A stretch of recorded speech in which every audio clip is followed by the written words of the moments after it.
Remettre en question l'esprit du foyer dans nos pratiques. Exercice. Cela fait plusieurs années que je médite sur cette question, au moins depuis 2021. Et pour moi, il y a bien plus de travail de réflexion à mener sur ce terrain que ce que l'on croit. Lorsque je m'étais ouvert un peu à ce que faisaient les autres, je me suis rendu compte que malgré la tentative de nommer les choses, esprit du foyer ou genus loci, la plupart du temps, c'est souvent assez flou au final malgré les apparences. Il existe pas mal de distinctions animistes assez fines sur ce point, mine de rien, je pense. Or, je n'ai pas eu l'impression que c'était pris en compte dans les contenus vulgarisés, ni même dans les partages offerts. Si nous souhaitons comprendre vraiment ce que font nos amis ou nos voisins de communauté, ça vaut peut-être le coup d'écouter et d'observer attentivement. Qui sait si nos pratiques, bien que portant naïvement le même nom de foyer, n'ont pas des fonctionnements totalement différents. Naïvement, au sens premier du terme, j'entends. Bien qu'elle ne soit pas exactement sur ce genre de détails, je livre ici malgré tout le lien d'une vidéo d'Ivy Corvus sur le sujet de The House Spirit, l'esprit de la maison ou l'esprit du foyer, parce que je suis tombée dessus, je l'ai écoutée et j'ai vu qu'au tout début de la vidéo, dans la toute première partie, elle évoque quand même une question de définition d'esprit du foyer ou d'esprit de la maison, et notamment elle distingue deux choses qui sont souvent confondues.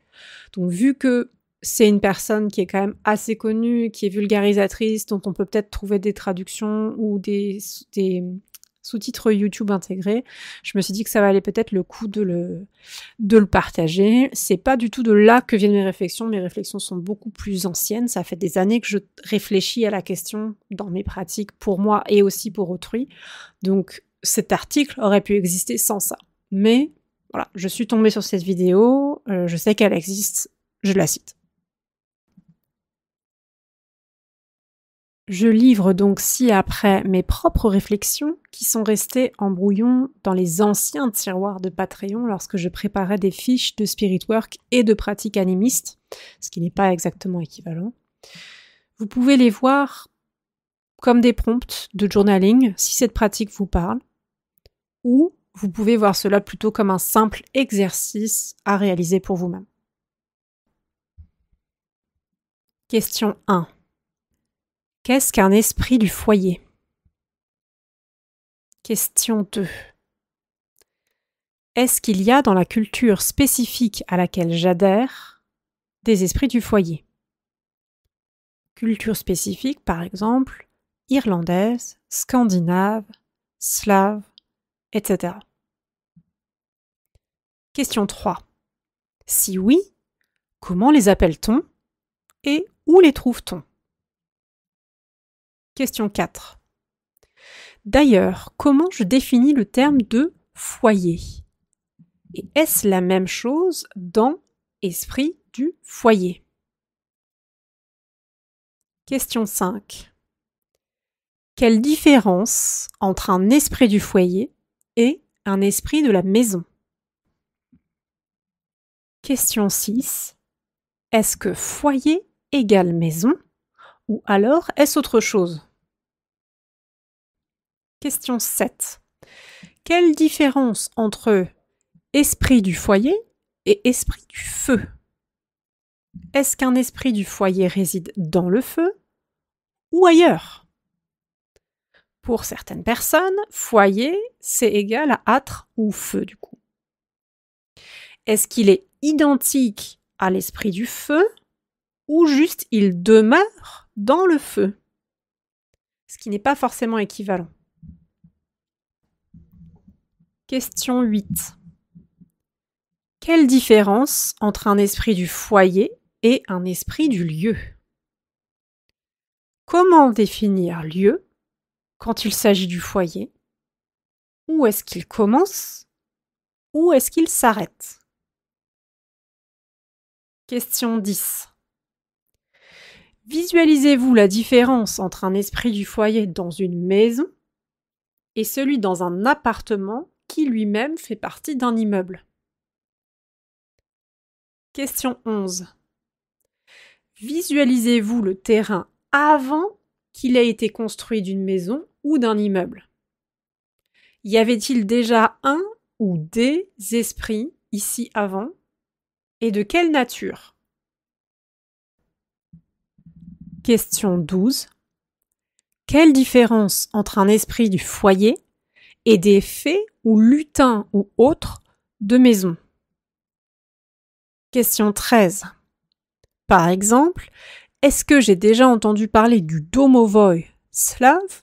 Mais est-ce que je sais vraiment comment il se définit en termes animistes dans les folklores traditionnels?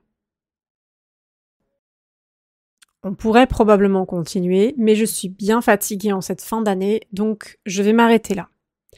Cependant, si jamais je trouve d'autres pistes, je viendrai les ajouter ici dans l'article directement.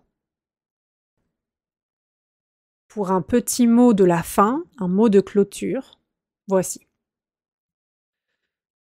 Selon ce en quoi vous croyez, comment vous visualisez le monde, vos réponses aux questions vont changer. Elles peuvent aussi changer au fil des années d'ailleurs, n'en soyez pas étonnés. Cela aura intrinsèquement des conséquences importantes sur vos pratiques animistes du quotidien, à qui vous faites des offrandes et comment vous purifiez et protégez votre espace, etc. Certaines personnes travailleront bien plus avec des esprits du lieu que des esprits de foyer, par exemple. Parce que dans leur cosmogonie personnelle, cela fait plus de sens ainsi. D'autres, au contraire, seront complètement focalisées sur l'esprit du foyer. Mais auront-elles défini vraiment d'où cela vient et ce que cela veut dire pour elles? Il y a des tonnes de possibilités et d'échelles différentes. Ce qui est important, je pense, c'est de faire en conscience pour vous et pour les esprits qui cohabitent avec vous. Comme toujours, n'hésitez pas à partager certaines de vos croyances et théories en commentaire, ce serait très intéressant. Et seulement dans la mesure où vous êtes à l'aise pour le faire, bien sûr. Je rajoute à la fin de cet audio une toute petite note vocale.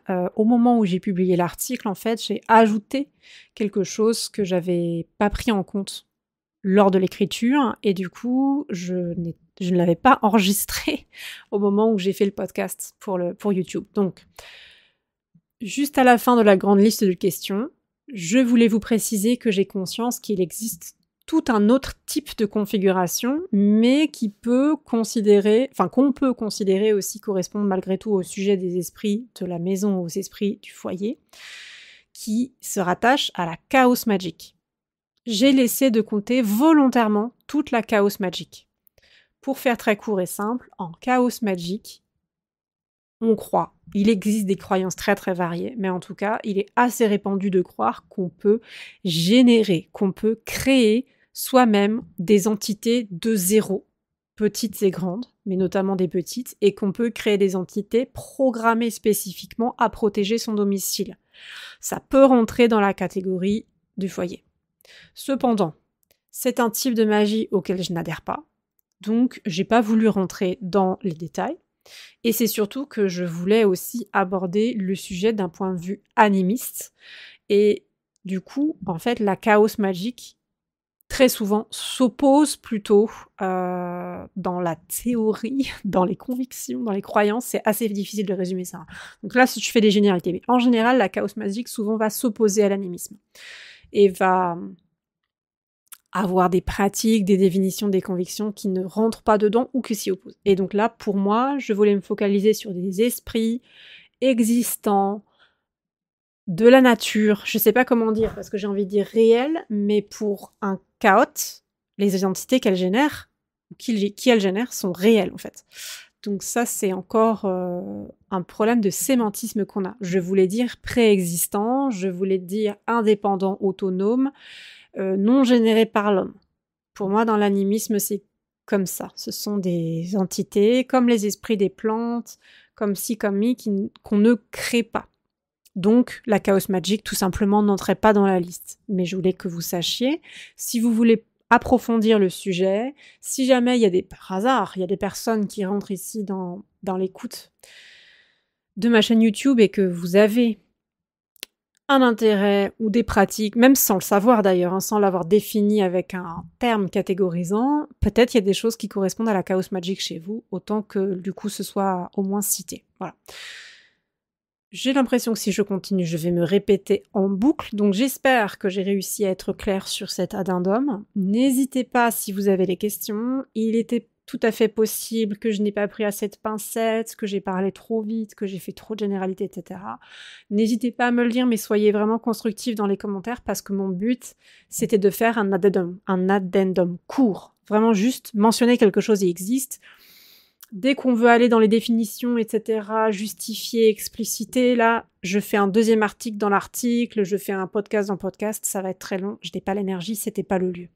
Voilà, mais si vous trouvez qu'il y a quelque chose qui était imprécis ou quoi, n'hésitez pas à le préciser, comme dit, ça aura la place éventuellement d'apparaître dans les commentaires, mais c'était pas l'objet, c'est pour ça, c'était pas l'objet ici, je voulais faire juste quelque chose de superficiel pour ouvrir le champ, pour montrer qu'il existe d'autres possibilités, sachant que c'était aussi, au passage, le champ d'approche, d'ailleurs, d'Ivy Corvus, parce qu'Ivy Corvus, elle est chaos.